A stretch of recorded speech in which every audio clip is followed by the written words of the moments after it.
जय हिंद, जय भारत, वंदे मातरम। मैं सूबेदार वीर सिंह चौहान, राष्ट्रीय अध्यक्ष जनता ब्रिगेड पार्टी से। हम फौजी हैं और फौजी पूरे देश से प्यार करता है। फौजी किसी जात धर्म का नहीं होता। फौजी जब सीमा पर खड़ा होता है तो पूरे देश के लिए जीता है, देश के लिए मरता है। आज इस देश को, इस माँ भारती को बचाने के लिए आज जिस प्रकार से इस देश को लहूलुहान कर दिया, एक व्यक्ति दूसरी का दुश्मन बना के खड़ा कर दिया, नफरतों की आग लगा दी। आज मेरा देश बारूद के ढेर पर लाके खड़ा कर दिया।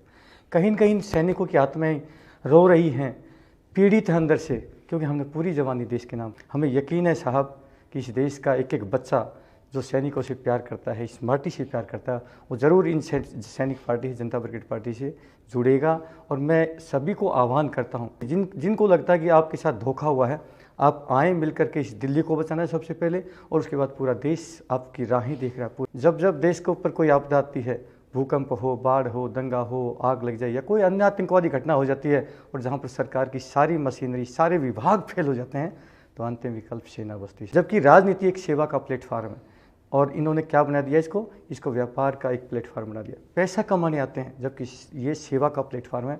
इसलिए हे मेरे वतनवासियों, हे मेरे देशवासियों, इन सैनिकों पर पूरा देश भरोसा करता है। कभी इन सैनिकों ने इस देश का भरोसा नहीं खोया है। आज उस जिस प्रकार से हम सीमाओं पर अपने देश के लिए कुर्बानियाँ देते हैं, आज दूसरी पारी हम खेलने के लिए यहाँ पर आ चुके हैं। एक पारी सीमाओं पर खेली, ये सेकंड पारी है। सैनिक की कभी जिम्मेवारी समाप्त नहीं होती। सैनिक सदैव देश के लिए जिएगा, मरते दम तक, और देश के लिए मरेगा। मैं सभी से प्रार्थना करता हूँ, आओ मिल करके इस देश को बचाने के लिए जो जनता ब्रिगेड पार्टी है, इससे जुड़े। बहुत बहुत धन्यवाद।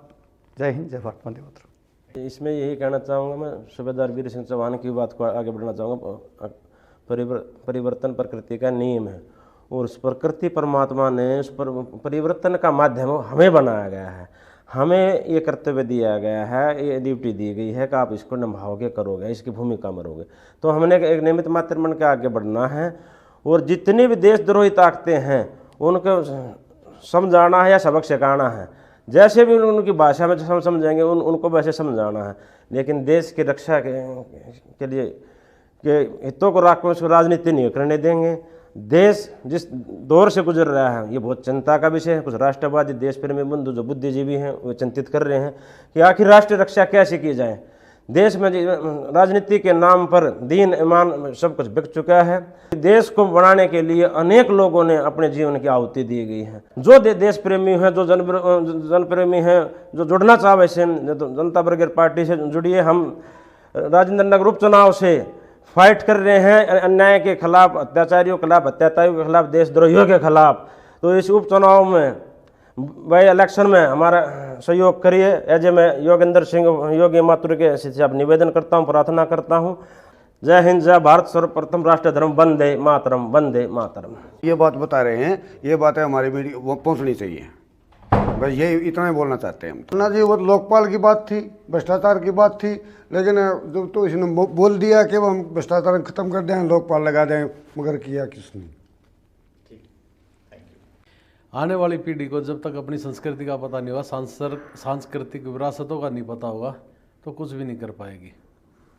आज देश को आवश्यकता है, देश की वर्तमान जो स्थिति है उस स्थिति को ठीक करने के लिए, सुधारने के लिए संपूर्ण व्यवस्था परिवर्तन की आवश्यकता है। और जो नेता पीढ़ी दर पीढ़ी इस देश पे राज करते आए हैं, या खानदानी राज चला है, या हम उसको ये कहें कि इमोशनल फूल बना के लोगों को राजगद्दी पे आगे बैठ गए हैं, वो देश का भला नहीं कर रहे। इस देश का भला करने के लिए राष्ट्रवादियों की आवश्यकता, जो राष्ट्र नीति और जन नीति, राष्ट्र हित नीति और जनहित नीति, ये बना के काम करेंगे तभी हो पाएगा। देश की जब व्यवस्था बिगड़ जाती है, देश में राष्ट्रपति शासन लगाया जाता है। राष्ट्रपति शासन का मतलब है देश में सेना का राज। आज रिटायर्ड सैनिक जनता ब्रिगेड पार्टी के नाम से पार्टी बना के इस देश में देश की व्यवस्था को बदलने के लिए, संपूर्ण व्यवस्था परिवर्तन के लिए रिटायर्ड फौजियों ने अपनी पार्टी बनाई है। और वो पार्टी अगर आप सब लोगों के समर्थन से सत्ता में आ जाती है, तो वास्तव में ही इस देश में एक अलग बदलाव आएगा। राजनीति की एक नई नींव रखी जाएगी, जिससे देश का और समाज का पूर्ण रूप से भला होगा।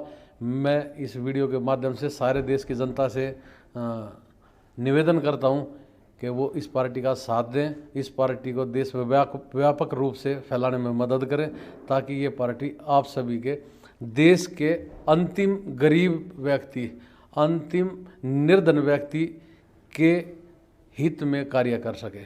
धन्यवाद। जय हिंद, वंदे मातरम। जय हिंद। मैं अखिलेश कुमार चौधरी, राष्ट्रीय प्रवक्ता जनता ब्रिगेड पार्टी। मेनली इस पार्टी की स्थापना हुई शिक्षा, स्वास्थ्य और रोजगार के नाम पर। आज पूरे हिंदुस्तान में यदि शिक्षा की हालत देखेंगे तो बद से बदतर है। तो हमारी पार्टी शिक्षा पर काम करेगी, स्वास्थ्य पर आइए। सबसे यदि हिंदुस्तान में ज़्यादा घोटाला है तो मेडिकल विभाग में है। दवाई में डुप्लीकेसी है, पब्लिक से पैसे लूटे जा रहे हैं, तो आम जनता त्रस्त है, कहीं किसी को सुविधा नहीं मिल रही है। रह गई रोजगार की बात। अब रोजगार में आइए, बहुत पीड़ा है। आज हिंदुस्तान में इतनी बुरी हालत है रोजगार के बारे में। इस हिंदुस्तान में 4 लाख से ऊपर वैकेंसी खाली है। पिछले 3 साल से कोई वैकेंसी नहीं निकाला जा रहा है, कोई नौकरी नहीं मिल रही है। शिक्षा, स्वास्थ्य और रोजगार, इन चीज़ पर हमारी जनता ब्रिगेड पार्टी काम करेगी। और उसकी शुरुआत हमारे आदरणीय माथुर साहब राजेंद्र नगर विधानसभा से उपचुनाव में खड़े हुए हैं। जब हमारे देश का चुनाव मोदी जी के नाम पर हो सकता है, केजरीवाल जी के नाम पर हो सकता है, तो सेना के नाम पर क्यों नहीं हो सकता? तो मैं चाहता हूं कि राजेंद्र नगर विधानसभा के लोग सेना के नाम पर वोट दें और हमारे योगी माथुर साहब को विजयी बनावे, और वहीं से हम शंखनाद करेंगे, भ्रष्टाचारी का वहीं से अंत करेंगे। सब ने इन सब की बातें सुनी।